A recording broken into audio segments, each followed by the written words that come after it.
کتاب وحی کا بیان، حدیث نمبر 1۔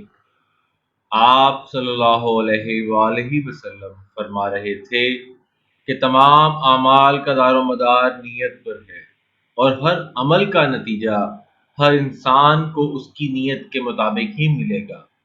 پس جس کی ہجرت دولت دنیا حاصل کرنے کے لیے ہو یا کسی عورت سے شادی کی غرض سے ہو، پس اس کی ہجرت انہی چیزوں کے لیے ہوگی جن کے حاصل کرنے کی نیت اس نے ہجرت کی ہے۔ کتاب وحی کا بیان، حدیث نمبر 2۔ ایک شخص حارث بن حشام نامی نے نبی کریم صلی اللہ علیہ وآلہ وسلم سے سوال کیا کہ یا رسول اللہ، آپ پر وحی کیسے نازل ہوتی ہے؟ آپ نے فرمایا کہ وحی نازل ہوتے وقت کبھی مجھ کو گھنٹی کی سی آواز سنائی دیتی ہے، اور وحی کی یہ کیفیت مجھ پر بہت شاق گزرتی ہے۔ جب یہ کیفیت ختم ہوتی ہے تو میرے دل و دماغ پر اس فرشتے کے ذریعے نازل شدہ وحی محفوظ ہو جاتی ہے، اور کسی وقت ایسا ہوتا ہے کہ فرشتہ بشکل انسان میرے پاس آتا ہے اور مجھ سے کلام کرتا ہے، پس میں اس کا کہا ہوا یاد کر لیتا ہوں۔ حضرت عائشہ کا بیان ہے کہ میں نے سخت کڑاکے کی سردی میں نبی کریم کو دیکھا ہے کہ آپ پر وحی نازل ہوئی، اور جب اس کا سلسلہ موقوف ہوا تو آپ کی پیشانی پسینے سے شرابور تھی۔ کتاب وحی کا بیان، حدیث نمبر 3۔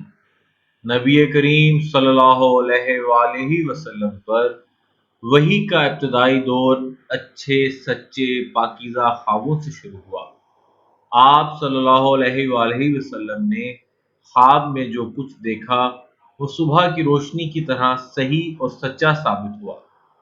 پھر من جانب قدرت آپ تنہائی پسند ہو گئے، اور آپ نے غار حرا میں خلوت نشینی اختیار فرمائی، اور کئی دن اور رات وہاں مسلسل عبادت اور یاد الہی و ذکر و فکر میں مشغول رہے، جب تک گھر آنے کو دل نہ چاہتا توشہ ہمراہ لیے ہوئے وہیں رہتے۔ توشہ ختم ہونے پر اہلیہ محترمہ حضرت ختیجہ کے پاس تشریف لاتے اور کچھ توشہ ہمراہ لے کر پھر وہاں جا کر خلوت گزین ہو جاتے۔ یہی طریقہ جاری رہا یہاں تک کہ آپ پر حق منکشف ہو گیا، اور آپ غار حرا ہی میں قیام پذیر تھے کہ اچانک جبرائیل علیہ السلام آپ کے پاس حاضر ہوئے اور کہنے لگے، اے محمد پڑھو۔ آپ صلی اللہ علیہ وآلہ وسلم فرماتے ہیں کہ میں نے کہا، میں پڑھنا نہیں جانتا۔ آپ فرماتے ہیں کہ فرشتے نے مجھے پکڑ کر اتنی زور سے بھینچا کہ میری طاقت جواب دے گئی، پھر مجھے چھوڑ کر کہا کہ پڑھو۔ میں نے پھر وہی جواب دیا کہ میں پڑھا ہوا نہیں ہوں۔ اس فرشتے نے مجھ کو نہایت ہی زور سے بھینچا کہ مجھ کو سخت تکلیف محسوس ہوئی، پھر اس نے کہا کہ پڑھ۔ میں نے کہا، میں پڑھا ہوا نہیں ہوں۔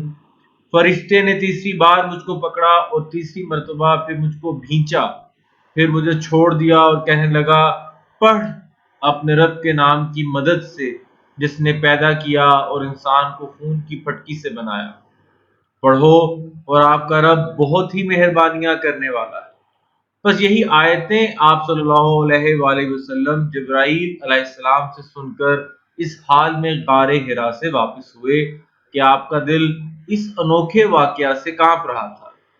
آپ حضرت ختیجہ کے ہاں تشریف لائے اور فرمایا، مجھے کمبل اوڑھا دو، مجھے کمبل اوڑھا دو۔ لوگوں نے آپ صلی اللہ علیہ وآلہ وسلم کو کمبل اوڑھا دیا۔ جب آپ کا ڈر جاتا رہا تو آپ نے اپنی زوجہ محترمہ حضرت ختیجہ کو تفصیل کے ساتھ یہ واقعہ سنایا، اور فرمانے لگے کہ مجھ کو اب اپنی جان کا خوف ہو گیا ہے۔ آپ کی اہلیہ محترمہ حضرت ختیجہ نے آپ صلی اللہ علیہ وآلہ وسلم کی ڈھارس بندھائی اور کہا کہ آپ کا خیال صحیح نہیں ہے، اللہ کی قسم آپ کو اللہ کبھی رسوا نہیں کرے گا۔ آپ تو اخلاق فاضلہ کے مالک ہیں، آپ تو کنبہ پرور ہیں، آپ بے کسوں کا بوجھ اپنے سر پر رکھ لیتے ہیں، مفلسوں کے لیے آپ کماتے ہیں، مہمان نوازی میں آپ بے مثال ہیں اور مشکل وقت میں آپ امر حق کا ساتھ دیتے ہیں۔ ایسے اوصاف حسنہ والا انسان یوں بے وقت ذلت و خواری کی موت نہیں پا سکتا۔ پھر مزید تسلی کے لیے حضرت خدیجہ آپ صلی اللہ علیہ وآلہ وسلم کو ورقہ بن نوفل کے پاس لے گئیں، جو ان کے چچا زاد بھائی تھے اور زمانہ جاہلیت میں نصرانی مذہب اختیار کر چکے تھے اور عبرانی زبان کے کاتب تھے۔ چنانچہ انجیل کو بھی حسب منشاء خداوندی عبرانی زبان میں لکھا کرتے تھے۔ انجیل سریانی زبان میں نازل ہوئی تھی، پھر اس کا ترجمہ عبرانی زبان میں ہوا۔ ورقہ اسی کو لکھتے تھے۔ وہ بہت بوڑھے ہو گئے تھے، یہاں تک کہ ان کی بینائی بھی رخصت ہو چکی تھی۔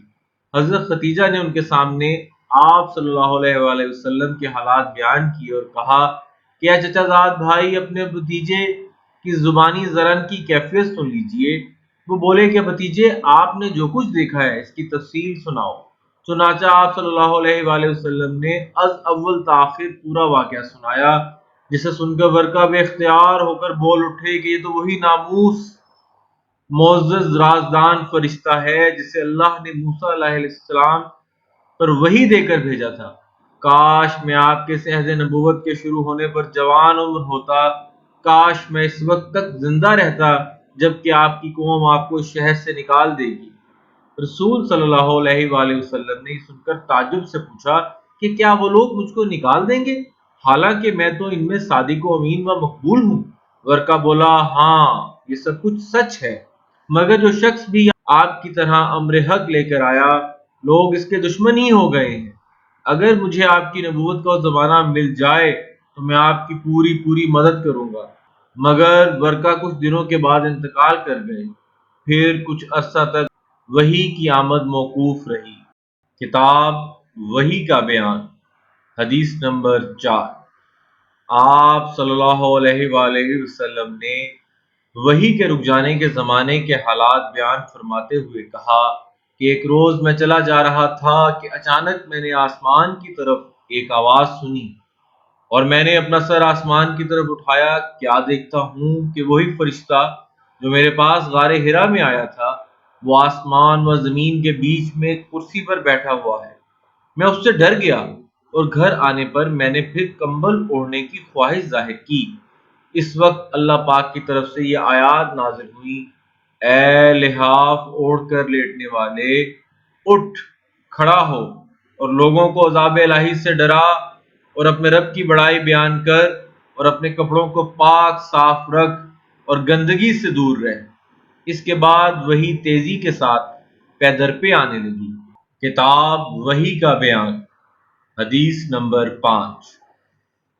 رسول اکرم صلی اللہ علیہ وآلہ وسلم نزول قرآن کے وقت بہت سختی محسوس فرمایا کرتے تھے، اور اس کی علامتوں میں سے ایک یہ تھی کہ یاد کرنے کے لیے آپ اپنے ہونٹوں کو ہلاتے تھے۔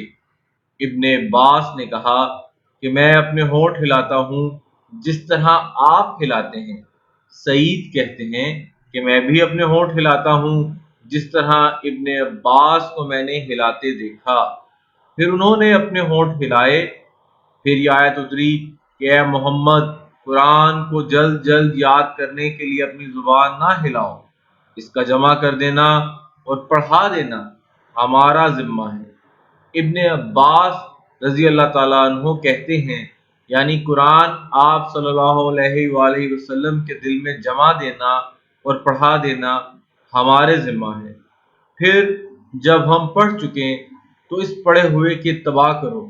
ابن عباس فرماتے ہیں کہ آپ اس کو خاموشی کے ساتھ سنتے رہو، اس کے بعد مطلب سمجھا دینا ہمارے ذمہ ہے۔ پھر یقیناً یہ ہماری ذمہ داری ہے کہ آپ اس کو پڑھو، یعنی اس کو محفوظ کر سکو۔